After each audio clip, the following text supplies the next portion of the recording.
మత్తయి సువార్త 2వ అధ్యాయము.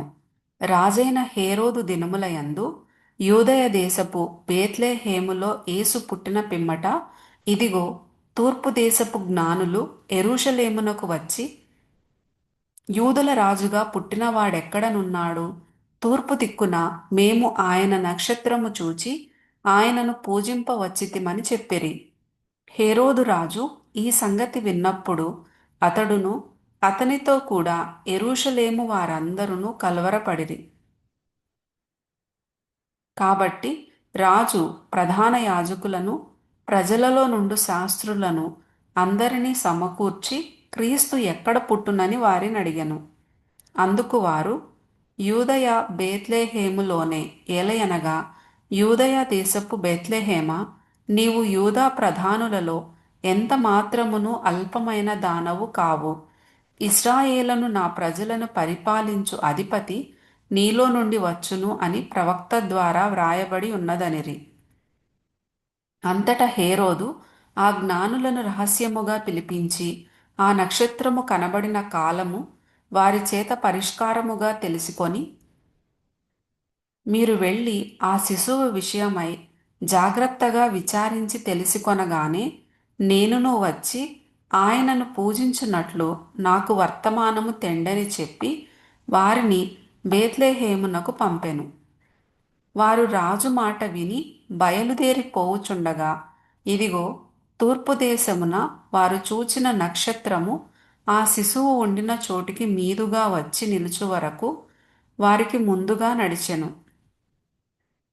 వారు ఆ నక్షత్రమును చూచి అత్యానంద భరితులై ఇంటిలోనికి వచ్చి తల్లి అయిన మరియను ఆ శిశువును చూచి సాగిలపడి ఆయనను పూజించి తమ పెట్టెలు విప్పి బంగారమును, సామ్రాణిని, బోళమును కానుకలుగా ఆయనకు సమర్పించిరి. తరువాత హేరోదు నొద్దకు వెళ్ళవద్దని స్వప్నమందు దేవుని చేత బోధింపబడిన వారై వారు మరియొక మార్గమున తమ దేశమునకు తిరిగి వెళ్ళిరి.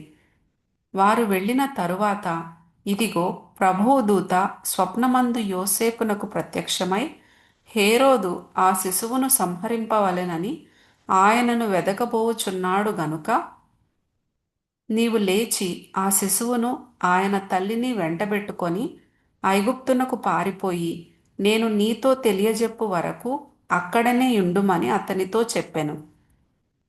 అప్పుడతడు లేచి రాత్రివేళ శిశువును తల్లిని తోడుకొని ఐగుప్తునకు వెళ్ళి ఐగుప్తులో నుండి నా కుమారుని పిలిచితిని అని ప్రవక్త ద్వారా ప్రభువు సెలవిచ్చిన మాట నెరవేర్చబడినట్లు హేరోదు మరణము వరకు అక్కడ నుండెను.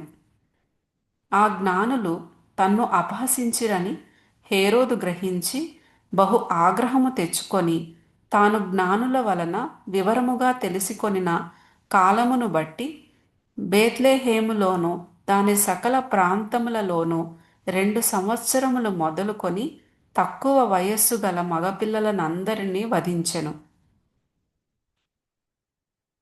అందువలన రామాలో అంగలార్పు వినబడెను, ఏడ్పును, మహారోదన ధ్వనియు కలిగెను. రాహేలు తన పిల్లల విషయమై ఏడ్చుచు వారు లేనందున ఓదార్పు పొందనొల్లకయుండెను అని ప్రవక్త అయిన ఇర్మియా ద్వారా చెప్పబడిన వాక్యము నెరవేరెను. హేరోదు చనిపోయిన తరువాత, ఇదిగో, ప్రభువుదూత ఐగుప్తులో యోసేపునకు స్వప్నమందు ప్రత్యక్షమై, నీవు లేచి శిశువును తల్లిని తోడుకొని ఇశ్రాయేలు దేశమునకు వెళ్ళుము.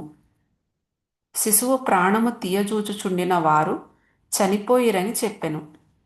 అప్పుడతడు లేచి శిశువును తల్లిని తోడుకొని ఇశ్రాయేలు దేశమునకు వచ్చెను.